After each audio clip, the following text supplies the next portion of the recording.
Muy bien, el momento de análisis de la tarde con nuestro compañero Guillermo Jeremías. Hola Guille, ¿cómo estás? Bienvenido. ¿Cómo te va, Ezequiel? Muy buenas tardes. El saludo al país federal. Bueno, un placer, Guille, nuevamente con nosotros. Nos vamos a ir directamente Vamos. a Uruguay. Allí tenemos el colega porque aquel país ha abierto sus fronteras al turismo sano, así lo han denominado, luego de 20 meses de cierres. Fabián Cardoso, periodista desde Uruguay. Te saludamos, Fabián. ¿Cómo estás? Bienvenido, muy buenas tardes. Hola, ¿cómo están? Muy buenas tardes. Un abrazo, un saludo desde Montevideo. Bueno, Fabián, ¿a qué denominan turismo sano allí en Uruguay? Bueno, el turismo que se está convocando, que a partir de la apertura de fronteras, es básicamente un turismo de personas vacunadas. Para poder ingresar al país hay que tener las 2 dosis de vacunas, así fue planteado por las autoridades, y la idea es que todo aquel que ingrese en esas condiciones, además previo realización de hisopado, y que tiene que tener una validez de 72 horas, pueda llegar al país a disfrutar sus vacaciones casi como si fueran la normalidad previo a la pandemia. Por ahí viene la apuesta y al parecer eso va a dar buenos resultados. Por lo menos hay mucha expectativa, yo diría esperanza, en el sector turístico y económico del Uruguay, de que la apertura de fronteras nos traiga una recuperación económica para un sector que fue gravemente dañado por esta situación. El año pasado no pudimos abrir las fronteras, tuvimos solo turismo local. Claro. Y bueno, y eso obviamente repercutió para un país que normalmente tiene una temporada turística exitosa, ¿no? Bien. Fabián, ¿solamente es la exigencia de la segunda dosis de vacuna y el PCR o además algún otro tipo de medida? Esa es la exigencia. Las personas que tengan vacuna y que realicen el PCR pueden ingresar. Se llegó a estudiar y en realidad no se descarta la eventualidad de que se le pueda ofrecer a los turistas la posibilidad de recibir una tercera dosis de vacuna en Uruguay.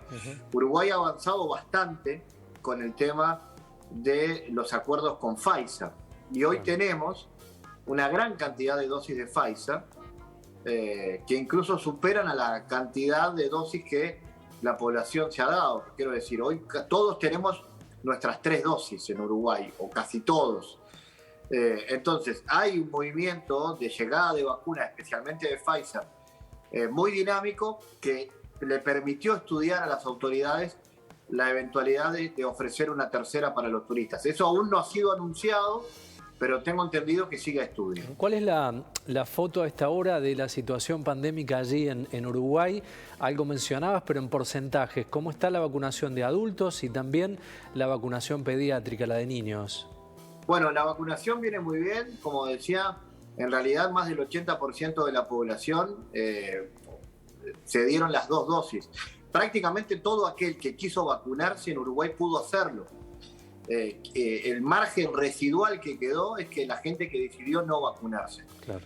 Después de ese porcentaje hay un porcentaje altísimo que ya tiene las 3 dosis, algunos todavía esperan la tercera, por diferentes razones, por la fecha que se dieron o porque tuvieron COVID, entonces se demoró la distancia entre la primera y la segunda, pero hay un gran porcentaje de población que tiene las 3 dosis. Y de casos venimos bien, eso es parte del éxito, del hecho de que tengamos pocos casos, o relativamente pocos casos, tiene que ver con el gran porcentaje de población vacunada. Veníamos excelente, estábamos en el entorno de los 100 y poquitos casos, y en las últimas semanas, como ha pasado también en Argentina y en algunos lugares más del mundo, se han comenzado a aumentar un poquito. Hoy estamos en el entorno de los 300 casos diarios. Por suerte también han bajado mucho las muertes, llegamos a tener varias decenas. Hoy prácticamente hay días que no hay muertos y cuando hay 1 o 2. Eso también es producto de, obviamente, el gran avance de la vacunación en el país. Fabián, me quedó pendiente respecto de las vacunas. ¿La habilitación es a todas las vacunas o hay observación de si tienen vacunas de determinado origen? ¿Hay otro tipo de prevenciones? No hay limitante con las vacunas. Uruguay llegó a tener 3 vacunas simultáneas. Los uruguayos pudimos acceder a Pfizer, pudimos acceder a Sinovac y pudimos acceder algunos, pocos, a AstraZeneca, que en realidad lo que hubo ahí fue poca adhesión a esa vacuna. No llegamos a tener la Sputnik, por ejemplo, pero no hay inconvenientes, no han habido planteos, digamos, y sabiendo que además, especialmente los turistas argentinos, la mayor parte tienen vacuna Sputnik, se decidió acceder a todas las vacunas. Mientras la persona esté vacunada, no hay problemas para el ingreso. Claro. Te pregunto respecto de una cuestión que el expresidente Mauricio Macri puso en consideración críticamente, que Uruguay era muy caro, que los precios en Uruguay estaban por las nubes. ¿Cómo va a ser esta temporada respecto de precios, Fabián? Bueno, ese es uno de los problemas. Claramente el desafío tal vez mayor que se tenga por parte del sector comercial, el sector turístico, es tener un efectivo control de precios. Hoy si vamos al tipo de cambio, claramente a los argentinos les cuesta muy caro venir a Uruguay porque el tipo de cambio no lo favorece. Como al revés a nosotros nos favorece cruzar Argentina, a los argentinos cruzar Uruguay no les resulta barato. Tampoco le pasa eso a los brasileños. Y si le agregamos que normalmente Punta del Este es de por sí caro, claro, por lo que implica ser un balneario que en algún momento se consideró como exclusivo, el desafío es que no se descoloque eso y no se convierta en un problema para que la gente no pueda venir. Hay seguro un turismo de clase media alta, digamos, o de clase alta, que va a venir, y muchos de ellos ya están porque tienen propiedades, y los que tienen propiedades ya pudieron ingresar al Uruguay. De hecho, ustedes saben que hay muchos argentinos viviendo en Uruguay hace tiempo, desde la pandemia, desde el inicio de la pandemia. O sea que el desafío es convocar al otro turismo, al de la clase media, digamos, a que pueda definitivamente venir, y para eso hay que tener una conducta de precios que permita una situación así, ¿no? Claro. ¿Cuál fue la afectación económica que tuvo Uruguay con todas estas limitaciones de cierres de fronteras que generó la pandemia, Fabián? Una afectación importante, alrededor de 200.000 uruguayos tuvieron afectación a su fuente de trabajo. Aquí se utilizó un seguro de paro, una indemnización que el Banco de Previsión Social realizó durante la peor época de la pandemia, que permitió, por ejemplo, que las empresas puedan reducir por un tiempo la plantilla y que exista una indemnización del Estado que les permitiera recuperar una parte del salario a esos trabajadores. Hoy, por suerte, de a poquito, la reactivación económica se está dando. Lo que queda mayormente es el turismo, hoteles, sobre todo hoteles, y algún que otro restaurante han tenido afectaciones y algunos no pudieron volver a abrir o estuvieron cerrados. Hay un caso icónico que es el Hotel Conrad, ¿no? El Hotel Conrad de Punta del Este, un hotel súper distinguido a nivel internacional, que de hecho mañana vuelve a abrir sus puertas luego de varios meses de estar cerrado, porque bueno, al no tener turismo era imposible que estuviera funcionando. ¿El carnaval también se normaliza? Vuelve el carnaval. De hecho, mañana vuelve lo que se llama la prueba de admisión, que es la puerta de entrada al concurso de carnaval, y todo indica que va a ser un carnaval diferente, pero va a haber carnaval. Enero y febrero va a volver a tener la alegría que habitualmente tiene el pueblo uruguayo. Van a haber, sí, aforos. Por ejemplo, mañana se comienza con el 55% del público en el Teatro de Verano, que es, como lo señala la cifra, un poquito más de la mitad. Hay que utilizar tapaboca, hay que utilizar alcohol en gel, no se puede llevar mate para no compartir mate. Bueno, toda una serie de cosas. Y el fútbol, por ejemplo, ya había vuelto hace tiempo, pero el fin de semana pasado fue el primer partido, el clásico, con aforo, con público en las tribunas. O sea que de a poquito vamos volviendo a la normalidad. Fabián, ¿la conducta social del uruguayo ha cambiado en esta mirada, digamos, casi pospandémica? ¿El barbijo, todos esos elementos se siguen utilizando o ya hay una tendencia a empezar a dejarlos?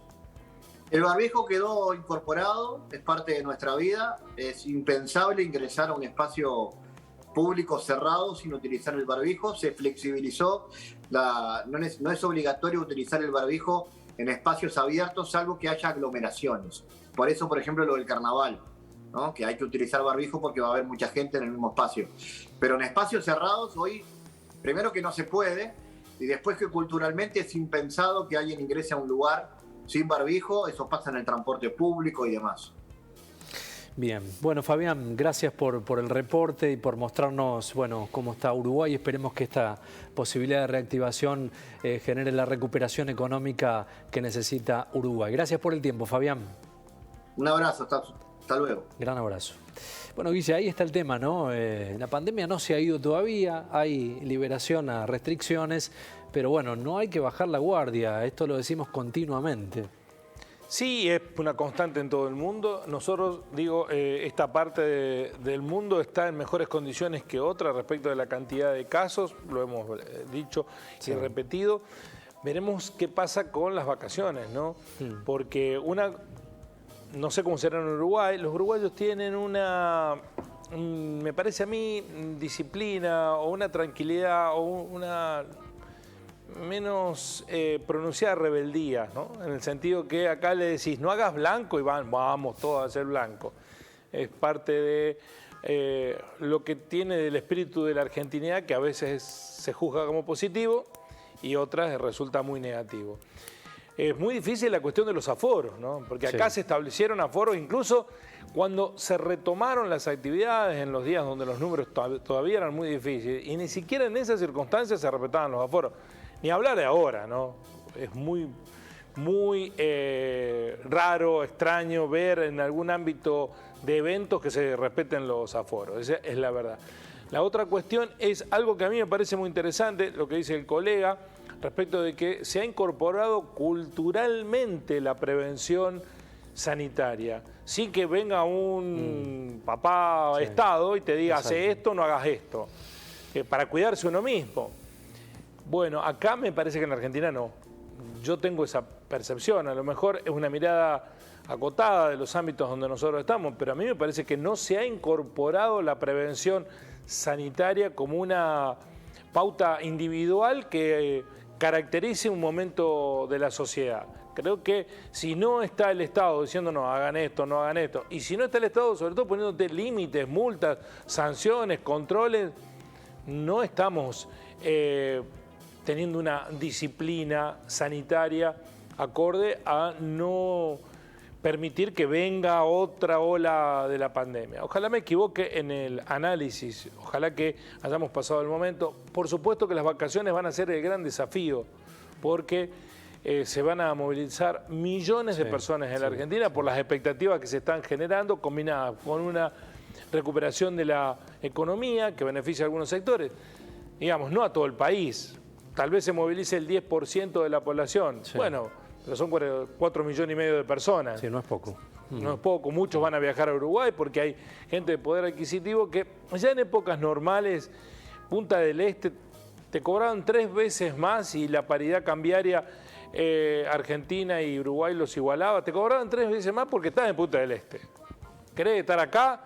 Un chicle te cuesta 3 veces más que en la Argentina. El mismo.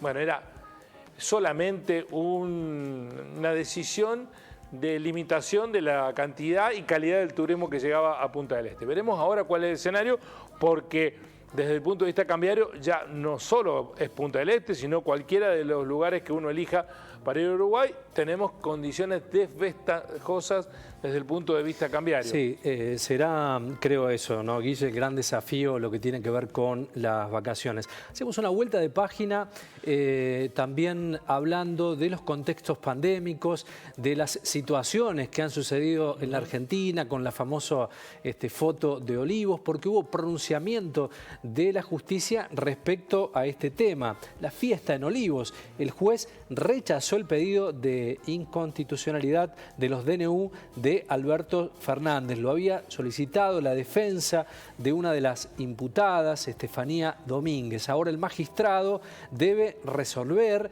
el planteo del presidente. Bueno, Guille, aquí habla la justicia respecto a un tema que se hizo público a mí me hace parece semanas. De absoluto sentido común la decisión del juez, porque si declaraba el juez que la decisión de Alberto Fernández era inconstitucional, todos los DNU son inconstitucionales. Sí. Está en discusión los decretos de necesidad y urgencia sobre su constitucionalidad. Aquí hay un uso y un abuso de los DNU. En su momento se planteó como una discusión política, pero todos los gobiernos, desde que en la época de Carlos Menem se establecieron los DNU hasta el momento y con fallos judiciales favorables, han apelado a este recurso. Unos más, otros menos. Aquí hubo DNUs del presidente desde el punto de vista sanitario que impedían acciones que después el propio presidente y su entorno violaron. A mí me da la impresión que estas acciones judiciales, esta decisión del juez, insisto, desde el sentido común y desde la lógica de lo esperado, tiene asidero. No podía declarar inconstitucional ese DNU porque se caía todo el andamiaje legal que vía decretos de necesidad de urgencia el gobierno actualmente establecía. Y me parece que esta cuestión de la causa judicial y esta especie de permanente sonar de redoblante respecto a esta causa, lo único que busca es mantener activa la situación para algo que ya ocurrió desde mi punto de vista. La condena social al presidente por lo que sucedió en Olivos ya le llegó. Sí, el costo político también, claro. Y el costo político también. Lo judicial es un camino que me supongo continuará, veremos qué pasa, tal vez hasta el presidente termine imputado por esta situación sí. Y procesado. En este país estar procesado no te impide incluso ser presidente.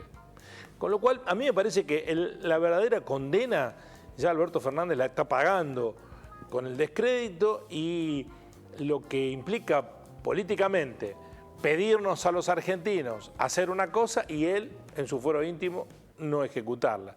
Y eso me parece que ya está saldado como castigo social, más allá que hay un camino judicial que deberá recorrerse. ¿Qué es lo que se dijo? No se advierte a prima facie la necesidad de invalidar de los derechos de necesidad de urgencia cuestionados, toda vez que no parecen irrazonables frente al caso concreto a raíz de la posible colisión con otros principios constitucionales en juego. Ni la defensa se ha ocupado de argumentar y demostrar dicha situación, lo que sostuvo el juez. Bueno, veremos cómo avanza. Esta es la primera expresión de la justicia respecto a esta famosa foto. Sí, y a mí me parece también que en esto hay una especie de disponibilidad de contenido bélico en la discusión política. Tiran una bomba de un lado sí. Del Poder Judicial, le responden con una bomba de otro lado del Poder Judicial. Lamentablemente esto es así, ¿no?